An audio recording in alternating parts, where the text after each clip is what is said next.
Suruhanjaya Pencegahan Rasuah Malaysia (SPRM) disaran untuk mendapatkan keterangan bekas Menteri Tenaga dan Sumber Asli, Datuk Seri Taqiyuddin Hassan berhubung kes kecurian unsur nadir bumi (REE) di Bukit Enggang, SEK. Pengerusi Yayasan Jariah Malaysia, Mahazir Abdul Hamid berkata, ini kerana beliau merupakan menteri yang bertanggungjawab dalam isu mineral ketika itu selain aktiviti berkenaan dipercayai berlaku dalam tempoh tersebut. Menurutnya, ia juga selari dengan pengumuman Menteri Besar Kedah, Datuk Seri Muhammad Sanusi Mat Nor yang mengumumkan penemuan mineral itu dan berhasrat untuk meneroka REE.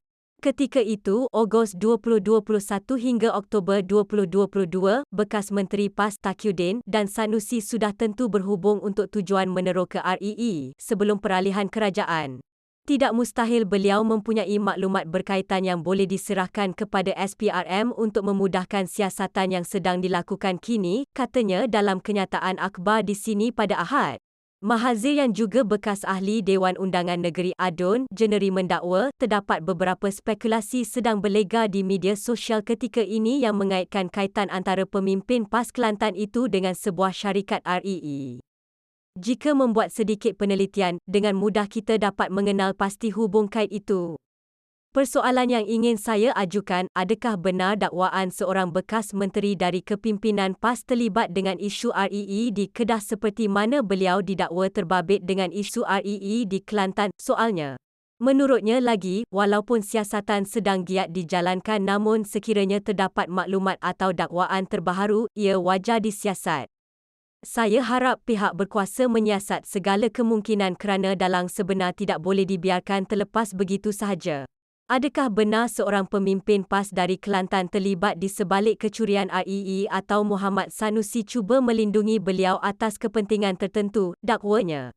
Menurutnya, penahanan beberapa individu oleh SPRM sebelum ini menguatkan lagi dakwaan susulan kenyataan Menteri Dalam Negeri, Datuk Seri Saifuddin Nasution Ismail yang menegaskan terdapat banyak persoalan meragukan berkaitan kes terbabit. Timbalan Menteri Besar Kelantan, Datuk Nik Muhammad Ammar Nik Abdullah pernah umumkan REE juga terdapat di negeri itu bernilai RM125 bilion namun dalam masa sama tidak mahu gopoh melaksanakannya. Nik Muhammad Ammar pada 2020 pernah membuat kenyataan beliau terkejut dengan pengumuman Sanusi sebelum itu mengenai potensi menghasilkan pendapatan lumayan kepada negeri melalui perlombongan REE, jelasnya.